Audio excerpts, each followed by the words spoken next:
Hi, my name is Christian, and in this video I'm going to show you how you can add a 3D logo to your Shopify store. I know you may ask yourself, why would I add a 3D logo to my Shopify store? Well, in today's market, it's kind of hard to stand out, and a 3D logo might just help you do that. So if you're interested and want to know how to add a 3D logo to your Shopify store, let's jump right into the tutorial. Okay, this is my Shopify store, and I would want to transform this logo into a 3D logo that customers can interact with. And this is what I mean. Instead of this 2D logo, I'm going to add a 3D logo that looks like this and that spins automatically. That will grab the attention of my customer. And in order to do that, I'm going to need the logo file, and I'm going to need it in an SVG format. At the moment, I have this in a PNG. You can convert files online, and I'm going to show you how you can do that. You can just go to your browser and search for PNG to SVG, and you can open this site up. And I'm going to drag my PNG file in here. Again, if you have a JPEG, for example, you will have to transform that into a PNG first and then transform the PNG into SVG. I'm just going to convert this file into an SVG, and then I'm going to download it to my computer. Once that's done, I'm going to click on this download link and I'm going to save it to my desktop. And now I have my SVG file. Well, next we're gonna have to install a software which is free.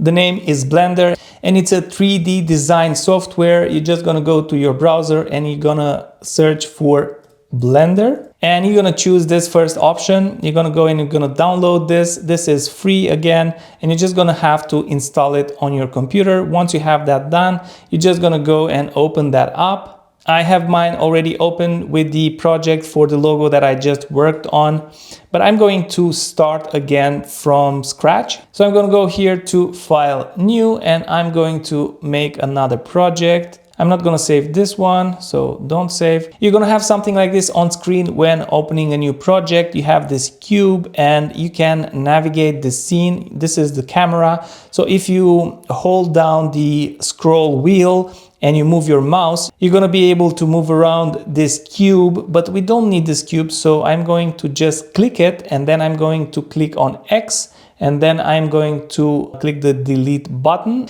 and that cube was removed. And now what I have to do is go ahead and import my SVG file. And I'm going to go to import here and then to SVG, which is down here. You're going to navigate to your file. Mine is on my desktop, and I'm going to just select it.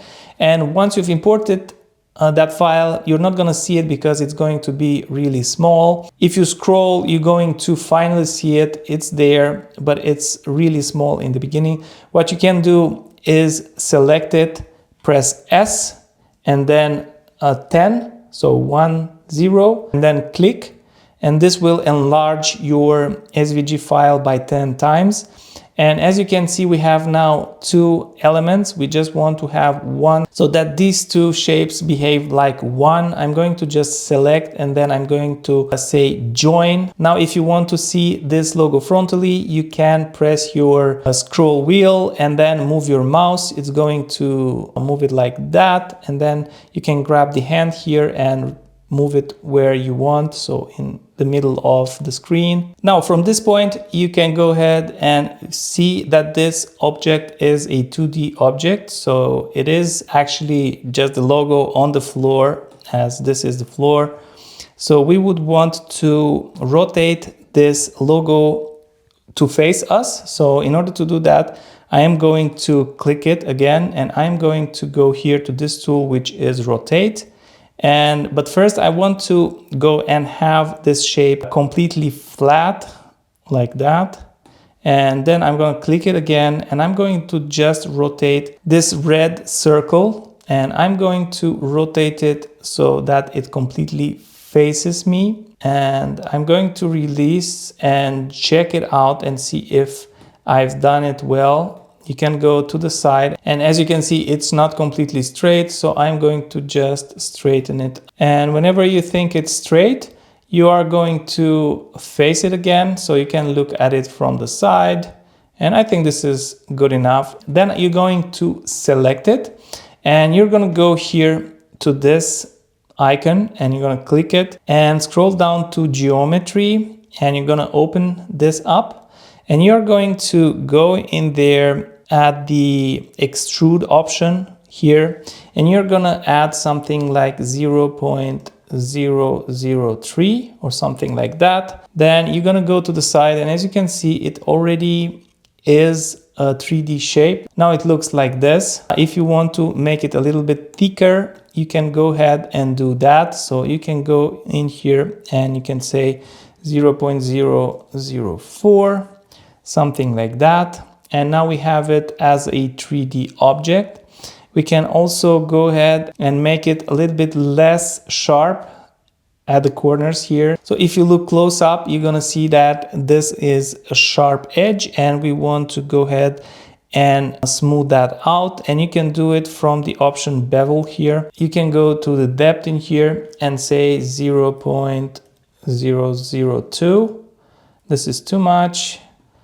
Let's add 0.004, maybe even more. Let's say 8. And now the edges are not that sharp anymore. If you scroll away and you look at it, it already looks nicer. You can go ahead and play around with the settings in here, but what I like to do is to remove this material completely and start from scratch and add a new one. So I'm gonna go and I'm gonna choose a base color again. I'm gonna go to blue, and you want to make sure that you are in this view here in the middle. If you are on this one, you're not gonna see the colors. Go ahead and click and have it on this view, and you're gonna change the base color to what you want. I'm gonna go something like this, and I'm gonna make it a bit darker like that.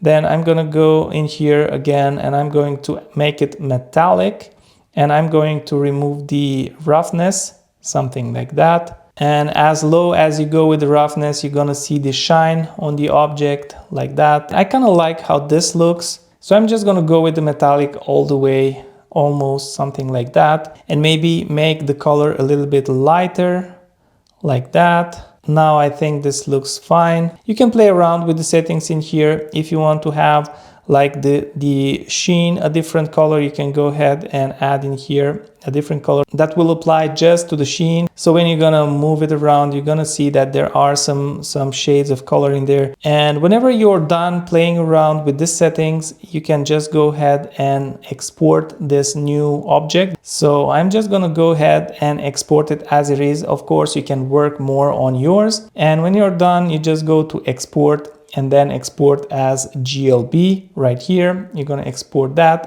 and you're gonna save it on your desktop maybe. So you're gonna be able to rename it here. I'm gonna export it like that. And what you want to make sure is to go to the data tab here and check the compression box. This will compress your 3D object and it's going to be lighter to load. So check that box and then export to GLB. If you want to preview your 3D logo before adding it to your Shopify store, you can go to this website, modelviewer.dev/editor, and you can go ahead and just drag your logo over the site like that, and it's going to populate it, and you're going to be able to move it around. If, for example, you don't like the colors you have on your logo, you can go back inside Blender and you can play around with them. You can change the base color again, make it a different shade.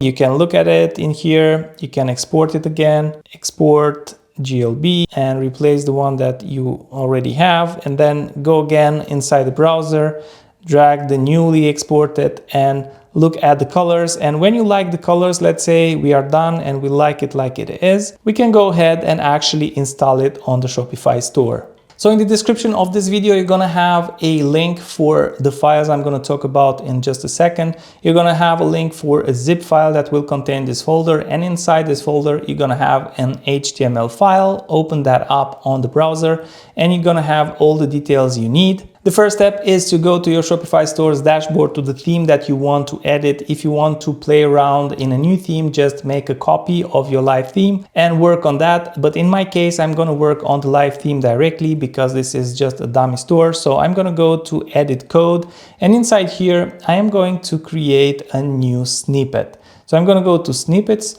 and I'm going to create a new snippet. I'm going to go back to the tutorial, and I'm going to copy the name of the snippet I'm going to create. So I'm going to copy that, and I'm going to go back to my Shopify store and paste it in there, and I'm going to click on done. Now I'm going to go back to my tutorial and I'm going to copy everything that is in this black box. So I'm going to copy that and I'm going to head back to my newly created snippet. I'm going to paste it in there and I'm going to save. Once the snippet's saved, I'm going to go to the header. So I'm going to search for the header section. Once I find it, I open that up and I'm going to scroll to the line 133. This is for the Dawn theme, but some other themes will have this a little bit differently. On this Sense theme, this line is going to be a little bit lower, so 141. I'm going to go back and I'm going to copy this thing over here. This is the snippet that we just created. I'm going to come back in here, and what you want to do is go here to line 141 on the Sense theme. It's 133 on the Dawn theme. Look for this here. Once you find this logic, you're going to have to go to the A link, so the anchor link. You're going to select everything. You're going to find the ending of the A link, which is right here. And I'm going to select everything up until here, and I'm going to comment that out. So I'm going to add this at the beginning and this at the end. Inside the document, you're going to have all the indications you need. So I've done that. And if I go lower to the line 174 on the Dawn theme, let's see what's the line on the Sense theme. So 174, it should be right here. So this is the anchor tag. I'm going to go ahead and select everything. And if you want to comment that out, you're just going to press on Command and slash, or you can just add these characters in the beginning and in the end. So just make sure to comment out the anchor tag like that. And once you're done, you're just going to go at the end. You're going to click on enter and you're going to add this line, render 3D. And let's see if I've done that on the other comment. I didn't, so I'm going to do this as well. So after the commented anchor tag, you're going to hit enter and you're going to paste and render this snippet that we just created. And once that's done, I'm going to save. You're going to go back to your store and to the file gallery. So inside here in content and files, and you're going to upload the 3D object that you just created. So I'm going to grab that from here and I'm going to add it in here. Once the logo was uploaded, you're going to find it here. It's going to have the GLB extension. You're just going to copy the link by clicking this icon. And with that link, you're going to go back to the code editor and you're going to change the URL in here in the logo 3D URL. You're going to just select that link inside those quotation marks and you're going to paste your link instead. And for the poster link here, you can just add your original logo. So you can go to your store and find the link for your logo, copy that and paste it in there. And it should be a PNG file. So I'm going to paste it like that. And now I'm going to save. If you want to enlarge the logo, you can do that by adding a different number than 100. You can make it 120 pixels. This represents pixels. And you have comments here that will explain the settings. You have the height, the width, the 3D logo URL, the poster URL, and the alt text. You can add in here whatever you think describes your store better, and then you can save. And now if I go to my store and I refresh, I'm gonna get my 3D logo in here. You can interact with it, you can move it around, but if you let go, it's going to just spin like that, which I think it's a nice touch. Of course, I'm not a 3D artist. You can go ahead and play around in Blender and make your logo look better than mine. And again, if you're interested in this section, you're gonna find a link to the tutorial in the description of this video. Okay, now that you know how to add a 3D logo to your Shopify store, I think you'll be interested in seeing this video next, where I'm going to show you how you can add a video intro to your Shopify store that can grab the attention of your customers. So if you want to do that, click this video and I'll see you there.